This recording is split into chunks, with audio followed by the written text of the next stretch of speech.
Hello everyone, how are you? Fourth group is here. Our group members is me, KADEK Agus, Mahardika, YASA, and my other friends are NUGRAHA, KRISNA SANDA, and also VICKI NUGRAHA. Now we will present the fourth chapter from Jack C. Richard's book about curriculum development in language teaching. The fourth chapter name is situation analysis. Okay, here we go. The first I want to present to you is what is situational analysis. The goals of needs analysis is to gather data that can be used to create a profile of a group of learners' language needs so that decision about the goals and content of language course can be made. Situation analysis is an analysis of factors in the context of a planned or present curriculum project that is made in order to assess their potential study. Political, social, economic, and institutional factors all play a role in these situational factors. Situational analysis compiles the information gathered during need analysis. It is sometimes considered as a dimension of needs analysis and can also be considered as an aspect of evaluation. Okay, we will move to the next topic. Is about societal factors. In language education, social conditions are quite influential on this learning. For example, learning foreign language in each country has different methods one to another.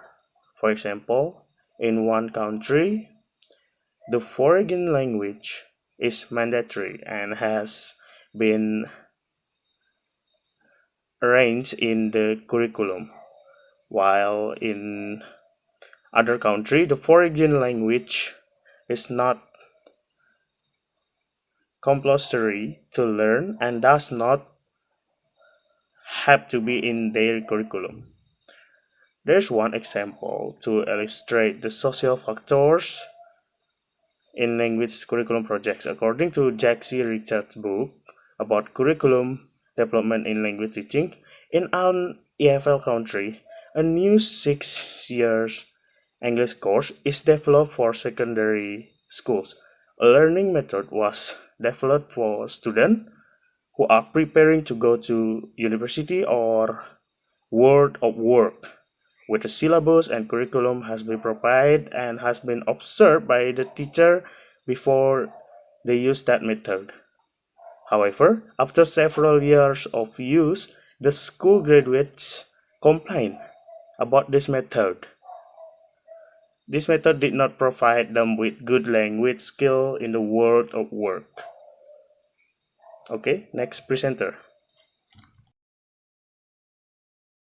Everyone, my name is NUGRAHA and my number registration is 191-202-1167.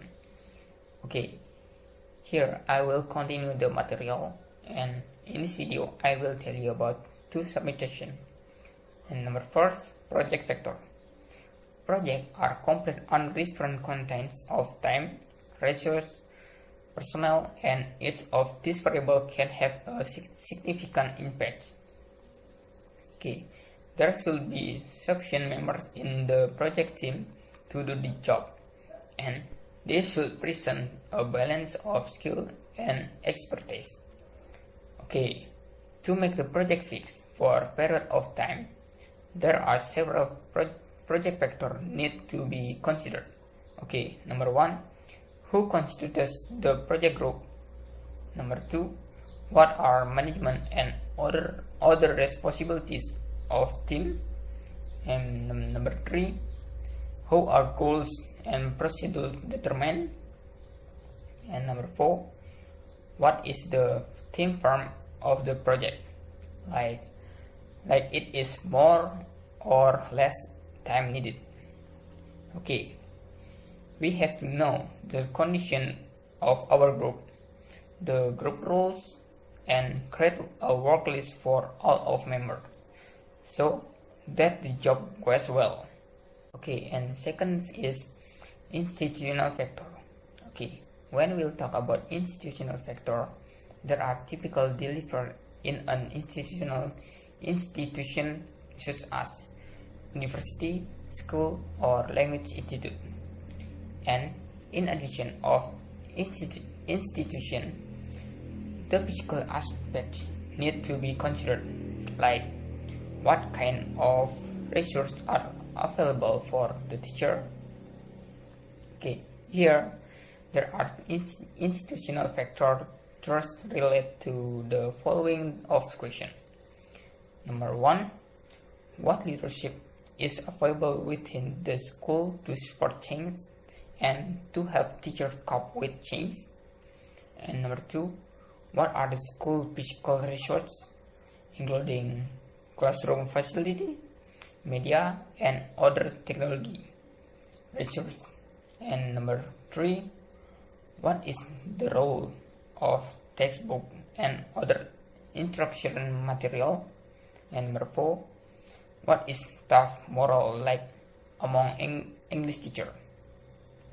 Okay, so institutional factor greatly affects the implement of the curriculum, and if the situation is not supportive, it will be an obstacle to the performance of curriculum. Okay, I think that's all I can tell for this video, and the next material will be present by my friends. Hello everyone, my name is KOMANG KRISNA PANDE. You can call me Baba. My student number is 191-202-1164. In this section, I would like to explain you about teacher factor and learner factor in the curriculum. For first, I would like to talk about teacher factor. Teachers are a key in the successful implementation of curriculum change. Exceptional teachers can often constate or the poor quality source and material they have to work from. But inadequate quality trained teacher may not be able to make effective use of teaching material no matter how well they are designed.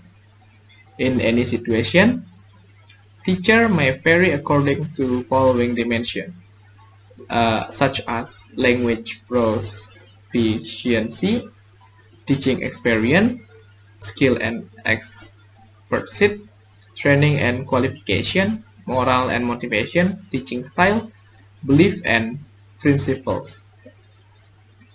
In planning a language program, it is therefore important to know the kind of teacher the program will depend on and the kind of the teacher need to ensure that the program achieves its goals. Among the teacher factors that need to be considered in situations such are the following: what kind of teacher currently teach in the target school, what is their typical background, training, experience, and motivation, how proficient are they in English, what kind of belief do the teacher typically hold concerning KS. So that's about the teacher factor. For the next, we talk about learner factor. Learner is key in curriculum development project, and it is important to gather as much information as possible about them. Before the project starts, learner may affect the outcome of a project in unexpected ways.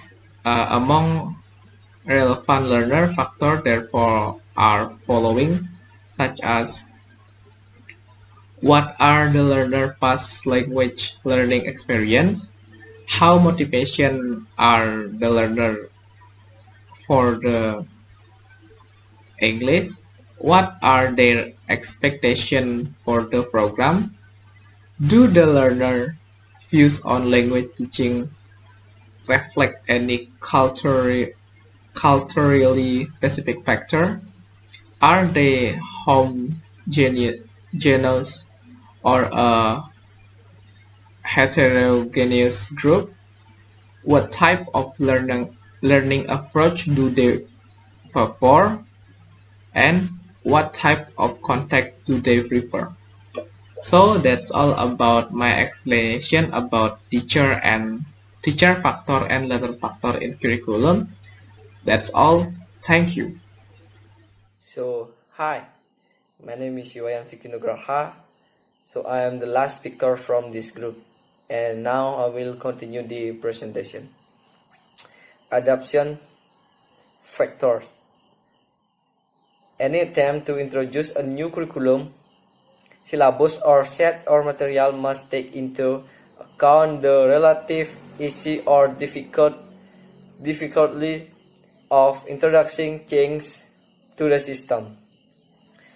Curriculum changes are of many different kinds. They may affect teacher pedagogical value and belief, their understanding of the nature of language or second language learning, or their classroom practice and use of teaching material. Although curriculum planners may provide many compelling reasons from adopting a communicative teaching methodology, teacher makes feel that it makes testing more difficult compared with a more traditional grammar-based approach. A methodology that can readily be turned into teaching materials and textbooks will generally be easier to adopt than one that exists only as a set of guidelines. For this reason, comparative learning teaching is much more widely adopted as a teaching approach than the natural approach. And the next is proving the factor identified in the situation analysis. The goal of situation analysis is to identify key factors that may positively or negatively affect the implementation of a curriculum plan. And situation analysis thus serves to help identify potential obstacle to implementing a curriculum project and factors that need to be considered when planning the parameters of a project.